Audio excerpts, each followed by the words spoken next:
Hello friends, आज जो मैं आपको टॉपिक पढ़ाने वाला हूँ वो फिक्शन के अंदर एक नेक्स्ट जो अपन टॉपिक पढ़ेंगे, इसी के अंदर आगे जो चीज पढ़ेंगे उसका टॉपिक का नाम क्या है? Inclined plane. क्या है? Inclined plane. ठीक है, इंक्लाइंड प्लेन ये पढ़ाने वाला हूँ मैं आपको। अब देखो इंक्लाइंड प्लेन क्या होता है। इंक्लाइंड प्लेन मतलब क्या होता है? An inclined plane is a plane that makes certain angle to the horizontal.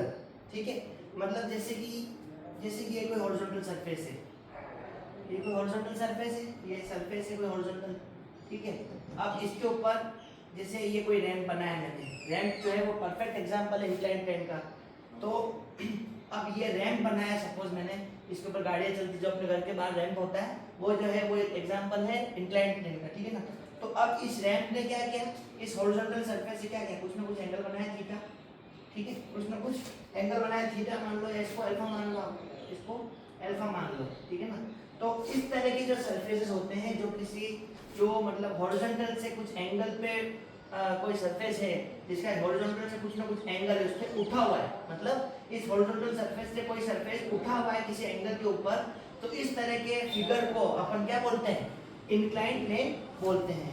ठीक है, और सबसे परफेक्ट एग्जांपल है अपने घर के बाहर का जो रैंप होता है, जिसके ऊपर से अपन गाड़ियाँ चढ़ाते हैं, ऊपर अंदर चढ़ाते हैं गाड़ी अंदर रैंप पैसेज में, या फिर बाहर निकालते हैं, तो वो उसके लिए अपन क्या करते हैं? उस रैंप का इस्तेमाल करते हैं। और वो रैंप जो है वो एक एग्जांपल है इंक्लाइंड प्लेन का। मतलब इस तरह के स्ट्रक्चर को, इस तरह के सरफेस को, जिसके ऊपर कोई एक सरफेस है जो हॉरिजॉन्टल है, उसके ऊपर से किसी एंगल के ऊपर कोई दूसरा सरफेस निकला हुआ है, इस तरह के फिगर को या इस तरह के अरेंजमेंट को होते हैं, तो इस तरह के अरेंजमेंट को अपन क्या बोलते हैं? इंक्लाइंड प्लेन बोलते हैं। ठीक है, तो आज अपन इंक्लाइंड प्लेन के बारे में अपन ने थ्योरेटिकली पढ़ा है। थ्योरेटिकल्स में ज्यादा कुछ है नहीं, इसके ऊपर क्या डायरेक्ट एक न्यूमेरिकल्स बनते हैं। ठीक है, तो आज अपन क्या करेंगे? इंक्लाइंड प्लेन से रिलेटेड अपन क्या करेंगे? न्यूमेरिकल सॉल्व करेंगे। ठीक है ना, इंक्लाइंड प्लेन। ठीक है, इंक्लाइंड प्लेन। अब देखो, अब जैसे इसका एक क्वेश्चन बनाता हूँ मैं, एक क्वेश्चन बना लेता हूँ इसके ऊपर।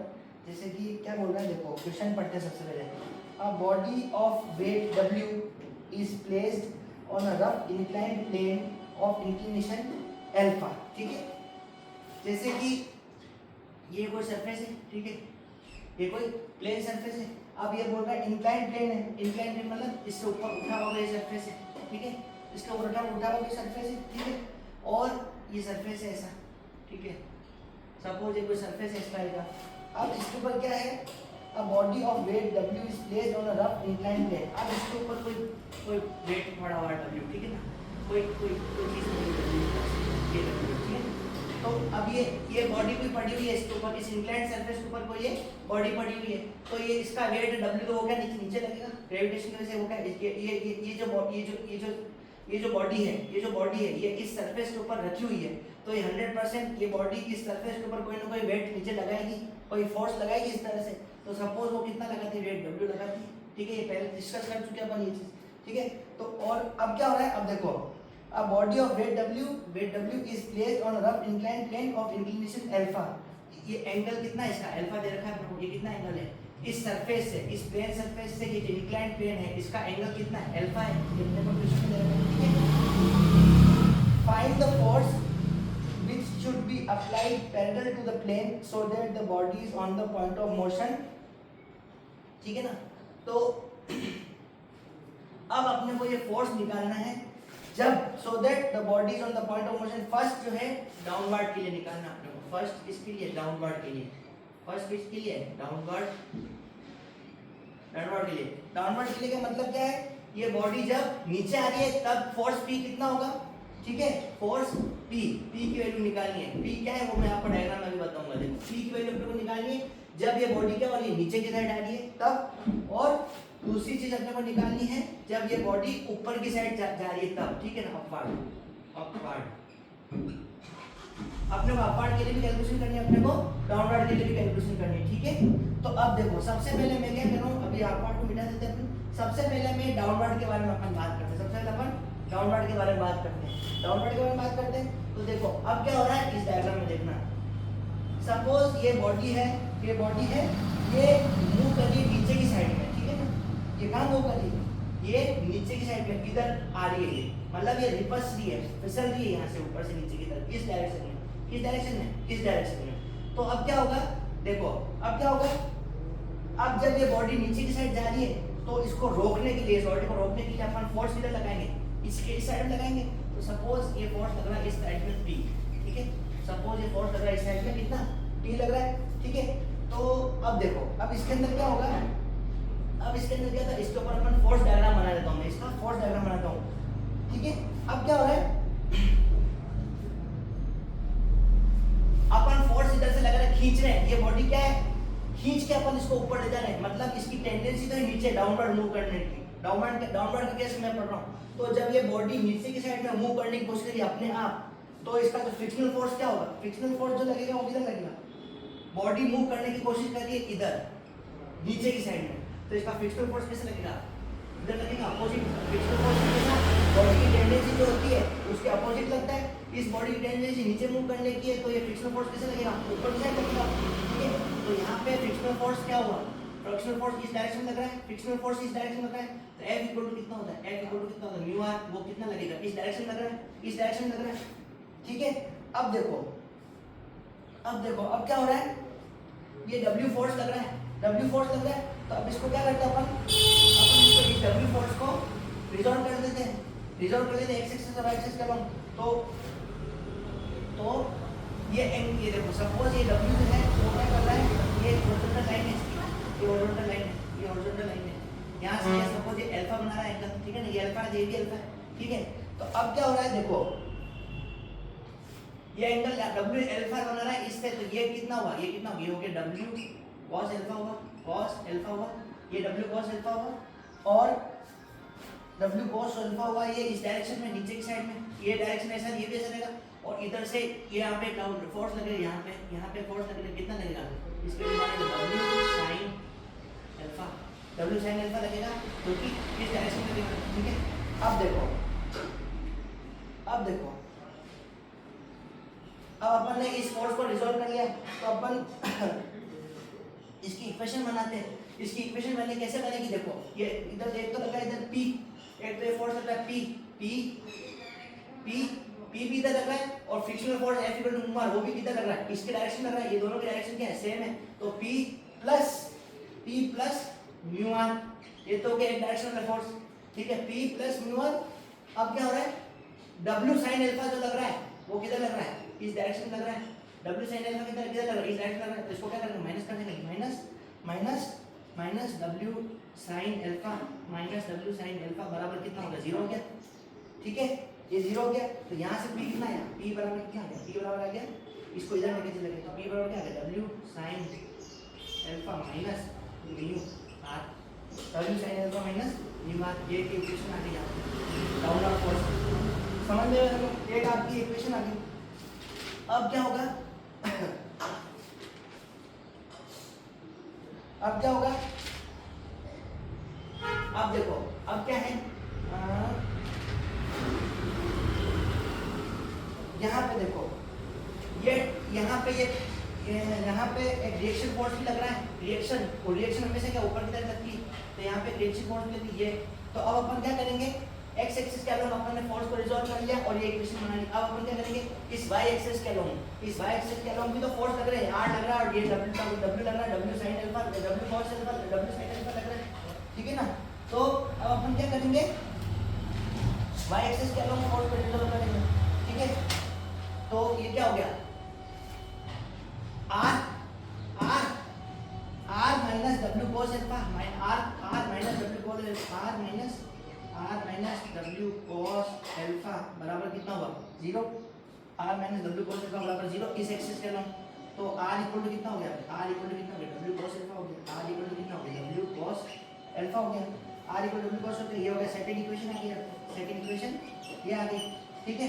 अब देखो, अब क्या करोगे, r equal to w cos alpha आ गई, ये सेकंड इक्वेशन आ गई। अब इस इक्वेशन को, अब इसको अपन क्या करेंगे, फर्स्ट इक्वेशन में डाल देंगे, r equal to w cos alpha को अपन क्या करेंगे, फर्स्ट इक्वेशन में डाल देंगे, तो p बराबर क्या हो जाएगा, p बराबर क्या हो जाएगा, इधर देखो, p बराबर हो जाएगा w sin अल्फा, w इस इक्वेशन में पुट कर रहा हूं मैं, w sin alpha alpha minus mu into R कितना है w cos alpha, w cos alpha, ये हुआ।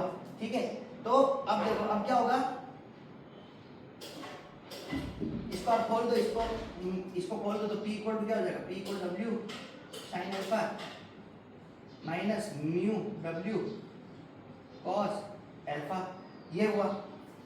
अब देखो म्यू बराबर क्या होता है, ये म्यू बराबर क्या होता है, म्यू बराबर हमेशा अपने पहले पढ़ा है फॉर्मूला, म्यू इक्वल टू क्या होता है, म्यू इक्वल टू होता है tan फाई होता है, म्यू बराबर क्या होता है tan फाई के बराबर होता है, म्यू बराबर क्या होता है tan फाई के बराबर होता है।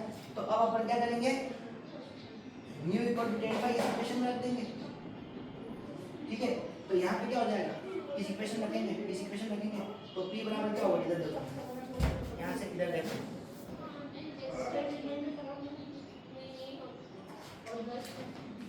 म्यू बराबर tan फाई रख देंगे, तो p बराबर क्या हो जाएगा, p बराबर हो जाएगा देखना w sin alpha, w sin alpha minus mu बराबर tan phi into w cos alpha minus mu पर क्या लिख दिया tan फाई लिख दिया, tan फाई इस म्यू को क्या लिख दिया अपन tan फाई लिख दिया, tan फाई cos अल्फा। ठीक है, tan फाई cos अल्फा हुआ।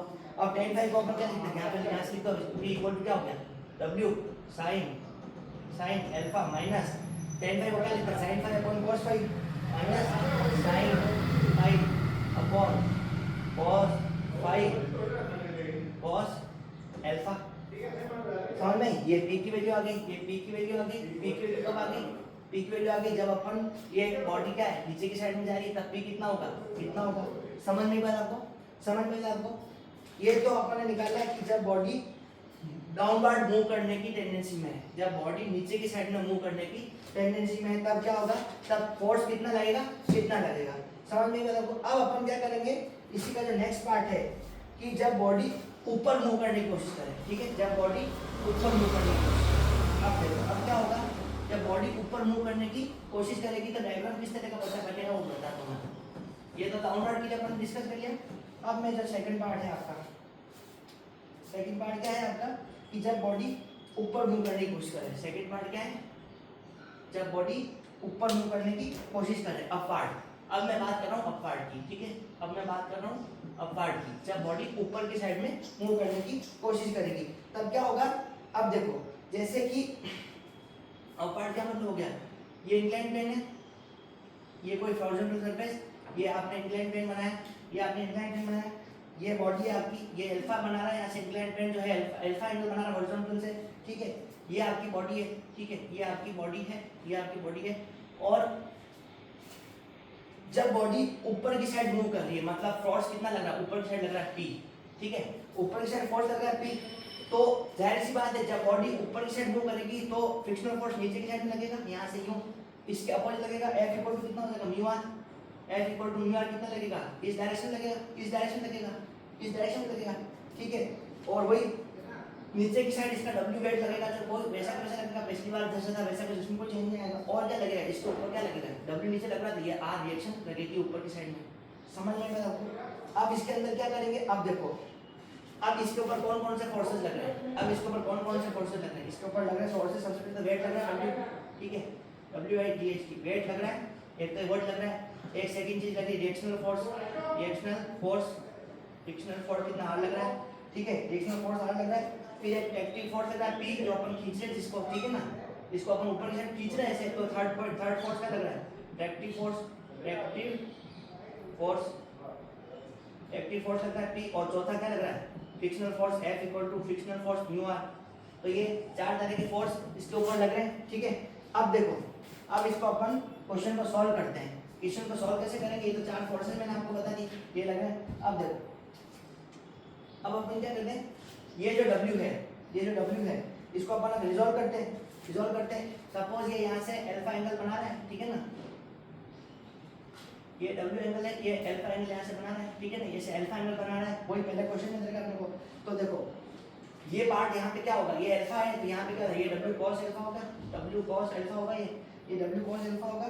और इस डायरेक्शन में क्या होगा, इस डायरेक्शन क्या होगा, W sin अल्फा होगा। ये बाहर है तो ये दोनों इस डायरेक्शन, ये यहाँ पे देखो, यहाँ पे इस डायरेक्शन में W cos अल्फा और इसी डायरेक्शन में W sin अल्फा। क्यों, क्योंकि बर्ड का डायरेक्शन क्या है, इस तरह का, तीनों फोर्स के डायरेक्शन क्या रहेंगे, सेम रहेंगे। ठीक है, अब देखो, अब इसको अपन ने इस W फोर्स को अपन ने x एक्सिस और y एक्सिस के अलोंग रिजॉल्व कर लिया।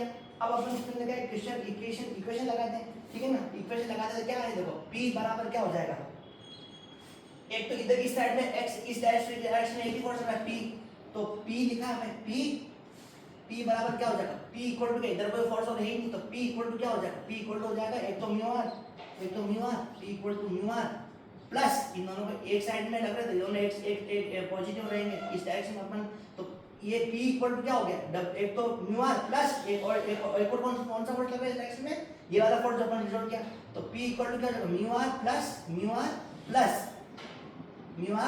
Plus W sin alpha.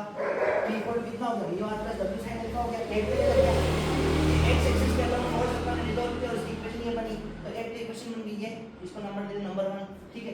दूसरी इक्वेशन कौन सी बन रही है, y एक्सिस के अलावा देख लो, y एक्सिस के अलावा क्या हो रहा है, ऊपर की साइड पे लग रहा है r और कुछ लग नहीं रहा, तो r बराबर क्या हो जाएगा, r इक्वल टू क्या हो जाएगा, ऊपर के फोर्स बराबर क्या हो गया, नीचे का फोर्स, r इक्वल टू क्या हो जाएगा, w cos alpha w r equal to क्या हो जाएगा, w cos अल्फा के बराबर हो जाएगा, r इक्वल टू क्या हो जाएगा, w cos अल्फा के बराबर हो जाएगा, cos r इक्वल टू क्या हो जाएगा, w cos अल्फा के बराबर हो जाएगा, ठीक है। ये हो गई इक्वेशन 2, समझ में आया आपको, ये दोनों इक्वेशन निकाल लिया अपन ने।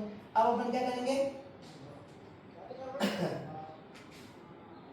अब अपन क्या करेंगे, इस r को अपन फर्स्ट इक्वेशन में पुट कर दे, तो p इक्वल टू क्या हो गया, ये r इक्वल टू यहां रख दो, p equal to mu into w cos alpha, r कितना है, w cos अल्फा है, तो p into mu, p equal to क्या हो गया, mu into w cos alpha plus w into sin alpha, ये क्या आ गया, p की वैल्यू आ गई, ठीक है। अब देखो, अब क्या करेंगे,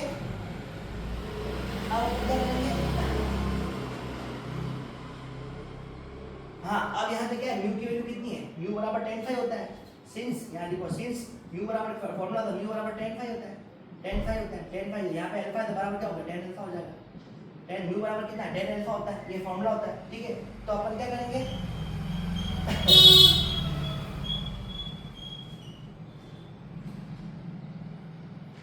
तो अब देखो, अब यहाँ पे क्या है, म्यू बराबर tan phi होता है, तो यहाँ पे अपन tan phi रख दो, इसको चलो आगे करने दो, tan phi mu equal to tan phi हो गया, तो यहाँ पे देखो p इक्वल टू कितना हो जाएगा, इसमें रखो tan phi into w cos alpha, tan phi mu into w cos alpha, tan phi plus ये w sin alpha plus w sin alpha plus w sin alpha, ठीक है। अब देखो, अब क्या करो, इसको आगे लेके p इक्वल टू इसको अपन सिंपलीफाई कर देंगे, इसको मैंने क्या किया, w sin अल्फा को आगे लेके आ गया, ठीक है ना। तो w sin अल्फा इसको ऐसे लिख सकते हैं, w sin अल्फा प्लस इसको मैं क्या किया, आगे लेके आ गया, प्लस tan phi को क्या लिख सकते हैं, sin phi upon cos phi, इसको अपन क्या लिख सकते हैं, sin phi upon cos phi, इसका लिखा sin phi upon cos phi into w cos alpha, बस ये अपने क्या हो गया, p का वैल्यू आ गई, p इक्वल टू कितना है, इतना, ये आपके क्या हो गया, आंसर हो गया। समझ में आया आपको, अपन ने क्या किया, ये क्वेश्चन क्या था, एक बॉडी है, जब उसको अपन अपवर्ड डायरेक्शन में जब मूव करते हैं तब उसके फोर्सेस अपने को निकालने, तब उसके ऊपर कितना फोर्स लगेगा वो निकालने, और जब ये बॉडी नीचे की साइड में जा रही है, दो केस थे, अपवर्ड मूवमेंट और डाउनवर्ड मूवमेंट, उन दोनों केसेस को अपन ने अलग अलग केस को सॉल्व किया और उससे अपन को p की वैल्यू मिली। समझ में आया आपको, ये जो टॉपिक था, ये इंपॉर्टेंट बनता है क्वेश्चन था, ये क्वेश्चन एग्जाम पॉइंट ऑफ से बहुत ज्यादा इंपॉर्टेंट है। समझ में आया आपको, ये क्वेश्चन किया अपन ने। अब इसी तरह का अपन एक क्वेश्चन और देख लेते हैं, ठीक है, एक क्वेश्चन और अपन देख लेते हैं। अब देखो, एक क्वेश्चन और मैं आपको इस तरह का बता देता हूँ, ये क्वेश्चन समझ में आ गया आप लोगों को, ठीक है। इंक्लाइन प्लेन के ऊपर क्वेश्चन 100% बनते हैं, इजी होता है, समझ में आ जाएगा। क्वेश्चन पे कुछ नहीं करना है अपने को, क्वेश्चन को समझ के इक्वेशन बनानी है और आंसर निकालना है, बस और कुछ भी नहीं है इसके अंदर।